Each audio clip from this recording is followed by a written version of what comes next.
Today, Classy Queens, we had a fabulous time at our pajama party, and these lovely queens decided to stay and do a little girl talk with me. And today, I wanted to talk about the struggles of being biracial and the positives too. So let's get to it. Introduce yourselves. Hi, my name is Alma. Hi everyone, I'm Amber. Hi everybody, my name is Ashley. And I'm Nicole. Y'all know who I am. So I wanted to ask you, when your girls, and by the way, these are her daughters, her lovely daughters, when they were younger, did you feel like you had any struggles with them being biracial? I didn't have any struggles with them being biracial because something that we didn't focus on or something I didn't point out to them. Okay. Just raised them normal, it didn't start coming up until they got older, like in school, questioning, because people would question and ask them what their race was. Okay. Now, can y'all share some stories that made that happen? What was it, elementary, middle school? What are some of the stories that like stick in your head of something that's kind of racial from either side or both sides? And share your race, nationality. Get my words together. Nationality. So we grew up, we're Black and Filipino, and a lot of times I didn't really know what I was until I started questioning what I was when other kids would question me what I was. And I always knew I was Black because my father's Black, but then just, visually looking at my mom when I was little, through the lens of a 5-year-old, you can't always tell what everybody's race is. So just looking at the color of my mom's skin, I thought she was white. So I thought maybe I might be white. Right. And just to clarify things, in a curious mind of a kid, you want to question those things. And in school, my race never really mattered, never really bothered me. So none of the kids were bullying you or anything about your hair texture? No, I never got bullied or anything like that until I got into high school. Okay. And when Kids can be cruel in high school. So what were some of the things they would say or do or? Well, I was always an outgoing person. Okay. And I think because of that also made me stand out in a crowd. And then I used to get other girls that would gossip about me or talk bad about me because, number one, they'd be like, oh, you think you're all that because you're mixed. And I was also, cheer captain. Okay. Doing things. And, so you was that girl. Yeah, I was in and they was leadership jealous. and doing stuff. So I was involved in school. yeah, I was highly involved in school, and it's just you always get those haters that want to talk bad about you to kind of bring you down to their level. So I did get in a fight in high school with one girl. I don't think it was so much because of my race, but I think because of Jealousy. just of who I was. It just made me stand out. Yeah, and it happens. And what about you? I would say, because us were born in the South, but I feel like me personally, I thought I was more Filipino than Black. Okay. Growing up, because growing up with my mom and my grandmother and my grandfather, I just feel like I was raised more on the Filipino side. And then as I get older, I'm questioning am I Black enough? A lot of my friends are more Asian, and then I started. And I getting more noticed Black that friends. as she was in school, a lot of her friends were Asian. Yeah. Have a lot of Black friends. So. Because I feel like I identify more as Asian because that's how I was raised. But on the outside, I appear Black because my skin is more dark and have curly hair. So I feel like when I was maybe in middle school, I struggled with that the most. How I identify more Black race. So you do feel like either one of you have struggled sometimes Yeah, am I Black enough? Am I Filipino exactly. enough? But Sometimes. now I feel like I choose to embrace both sides because I feel like I get the best of both. Yeah. So. Absolutely. I like that. And then, so what would you tell somebody that is struggling with possibly picking a side or doesn't know, or it's being teased because they might say, oh, well, you're not black enough. You're not Filipino enough. Like, what would you tell them? How could they get over those hurdles, or if they're balanced with something like that? What would you share with them? I feel like you don't have to choose a side. I feel like you just be who you are. And that's how I raised them. They didn't have to choose a side. You are because you are both. They at the embrace end of the day. both cultures, and they And thrive in both. exactly. And luckily, we had family who was very like open to that, because you know how when some biracial people are born into that family, some families aren't as accepting, and that also kind of Makes you choose. makes you choose and makes you try to wonder, like, how can I fit in with these people or this group of people, and I'm both. When I did date a guy who was biracial. He was black and white, but his white side did not accept him.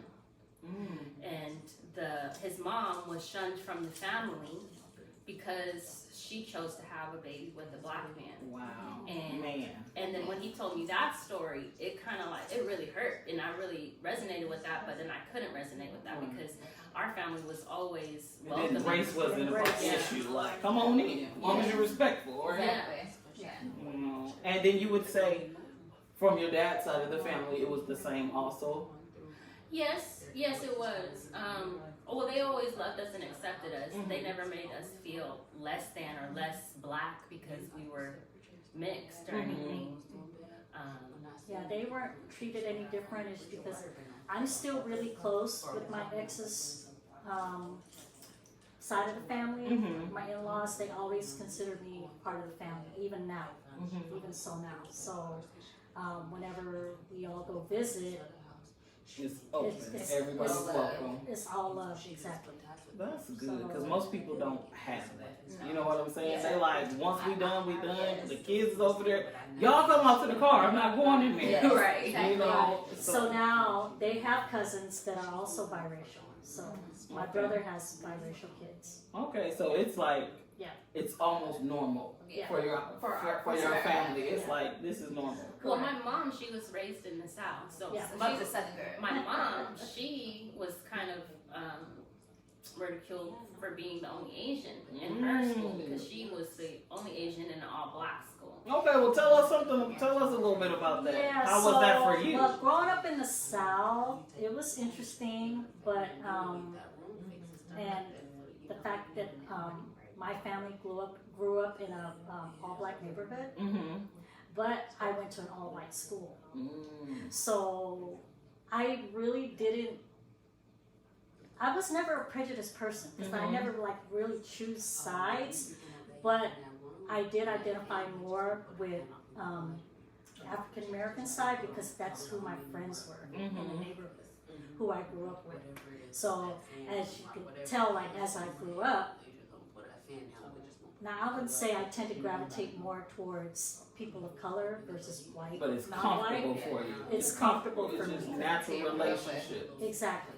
And I think that happens with all races because you'll have, let's just say, a white woman that hangs out with black girls. That's all she knows. Now everybody says, oh, she want to be black. Yeah. But that's all she knows. That's all Right. she been around. That's the culture that she loves. Right. Or vice versa. White woman, she goes to Africa, gets married, she gets all in little outfits and everything, and people are like, look at her. Yeah. You know what I'm saying? So it's all races. I think we deal with some form of prejudice and even within our own race. Right. You know what I'm Even within our own culture. I think why that is because like when people, they get so like, they just want to be able to like express themselves and they're so proud of their heritage and everything. But in reality, I think cultures are meant to be shared. And that's the thing that kind of brought us together, you know, in our family, is I that agree. cultures are meant to be shared. They're not meant to be harbored and, Yeah. you know. Because you can learn from Yeah. You can. every culture. And then in They all have some of the things are similarities. the same. Yeah. And you might be, maybe you twist it a little different, but it's still the same. Right. You know what I'm saying? Yeah, what's so crazy is because I'm Asian, right? But I grew up in the South, but I never really experienced like prejudice. The part that people were jealous about is being light skinned with long hair. That's all they saw. They didn't see like the race or anything like that. People just saw light skin, long hair. So. And that's that still was it's still today. And that's still today. Today. Exactly. They like, exactly. So, she thinks she But all she that. got the good. yeah. And it's like instead of learning to embrace, but you know, it's society because they teach us that. Yeah. Right. So, because where did it come from? Exactly. It had to start somewhere. Then you got social media, Right. and everybody they make it seem like you gotta have this size, you gotta look like this, you gotta look like that, and if you don't, you're not that girl, which is not Right. true. Right. Us being, all of us look different. We all have our own beauty. We're all unique, and that's what makes us who we are. Exactly. But it's up to us to embrace it and love ourselves and Right. love each other. Right. You know, because we can all learn something from each other. You know what I'm saying? I might look at her hair and say, okay, my daughter's hair is like this. What products do you use? I want to pop her curls instead of yeah, because it's beautiful. You know what I'm saying? And I wouldn't just look at, if I saw her in the store, I wouldn't be like, girl, you mix. What kind of products you use? You know what I'm saying? It's more of the features. I love your hair. What do you do to curl it? I need to get mine curled. You know, and things like that. So I just really appreciate y'all for doing this because I love people. I love learning about different cultures, and I'm not one of those African American women that I feel like all races go through some form of a struggle. And in some people's cases, like prime example, if I'm a black woman and if I say, ooh, hurry up, oh, that person can't drive, they must be Asian, right? I'm like, that is racist. It is, but you know, But you know what's crazy? We say the same thing too. But it's like we see different. somebody driving slow and we look over, oh, okay, it's a baby. We just say that. But see, it's different coming from you. But if I say it, okay, maybe I'm joking. But if I flip it and somebody says, oh, look at that music playing louder, it must be a black person in the car. Then, oh, what, you want to talk about black people and things like that. So I be trying to share with others around, like, you have to be careful what you say too. Yeah. You know, just because I'm proud of who I am, you proud of who you are. Exactly. White woman, she's proud of who she is, but it's like, oh, you white. Shut up. My culture went through slavery, you didn't. You don't get to be proud to be a white woman or proud to be an Asian woman, which is not true. And that's where I think as everyone goes through it. yes, and if we all embrace that, instead of saying, oh man, I'm sorry, I didn't know that y'all went through that, or I didn't know that that offended you. It's more everybody puts up this defense. Well, y'all didn't get thrown off no boats. Right. But do you know that? No, you don't know the history. They might say we didn't get thrown off boats, but they threw us off, ducked us up under the ground. You know what I'm saying? You don't know. Right. Like I was watching this one documentary, and it's about Indian culture, and they had, if your skin was dark Indian, you had to be in this little thing under the ground, like digging up the poop, because you were dark skinned, and you had to do that for you to get food and things of that.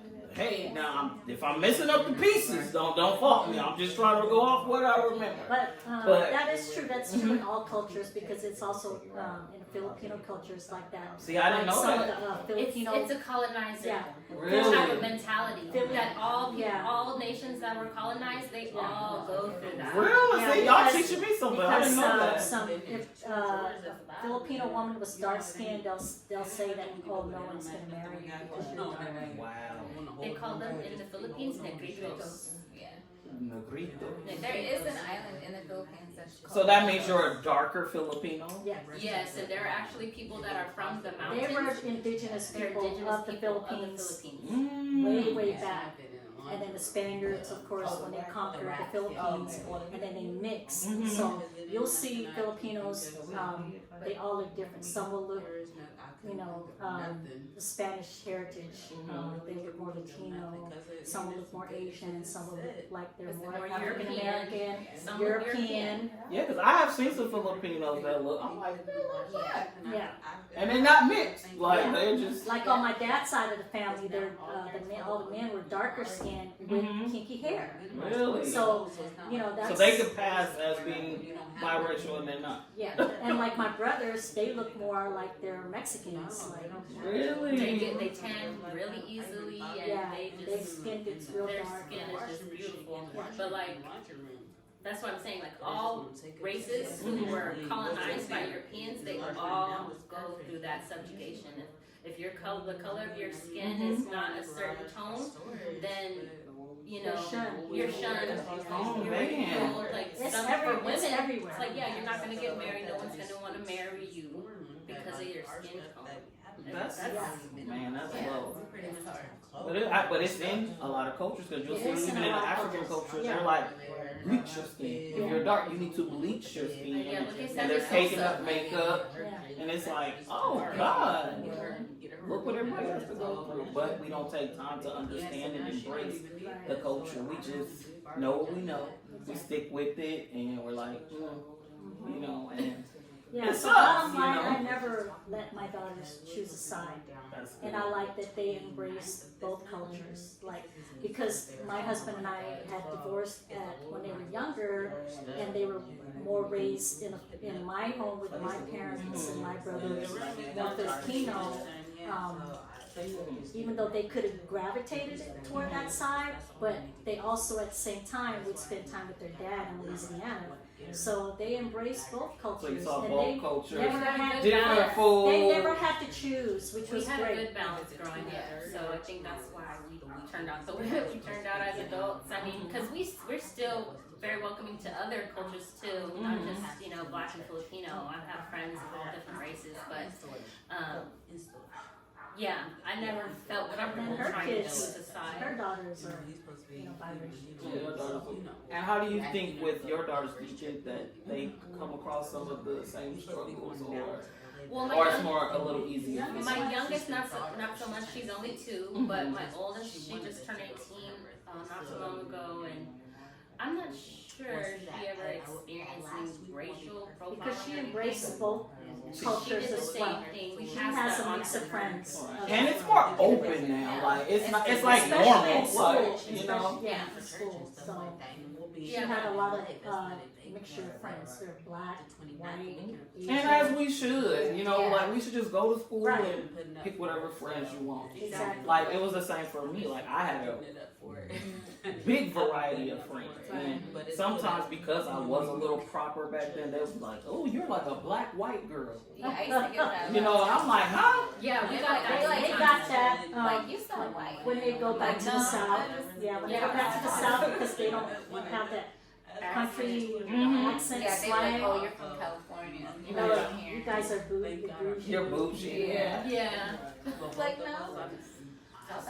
Just Right. raised differently, And then like, cause when you are down south, they sound different to us. You're like, So what then, did they so say? then they You do know? stand out when they go down south. They do Right. stand out. Absolutely. But it's like you sound different to me too. Yeah. Like, Exactly. because I used to go back and visit in Arkansas, Yeah. very close, similar, and I'll be Yeah. like, what did they say? Right. And they looking at us like, oh, y'all proper. And Yeah. I'm like, I don't understand. And that's what they would say. Look, you guys talk so proper.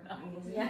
Yeah, because I heard a term the other day when we were down there this past summer.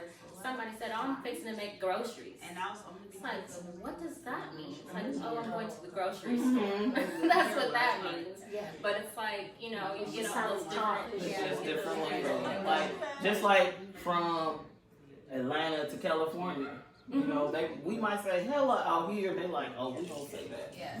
You from Cali because you have certain slang, and, Yeah. so that's pretty cool. Like, but I'm happy that your mother has taught you to love who you love, embrace both sides. You don't have to pick a side, and if they got a problem, they can come see her. No, just kidding. That's right. You know what I'm saying, but I thank you, ladies, for sharing that with me. I really just wanted to get it out there to let people hear it. Like, hear the struggles and hear the goods and the positives of being biracial. It's not as easy as some may think. They come with all the struggles as it just comes with being a woman in general. And we need to just take the race out of it and just love our families and our cultures. Exactly. And spread the good love. Spread love. But thank you, Yes, ladies. you're welcome. Bye.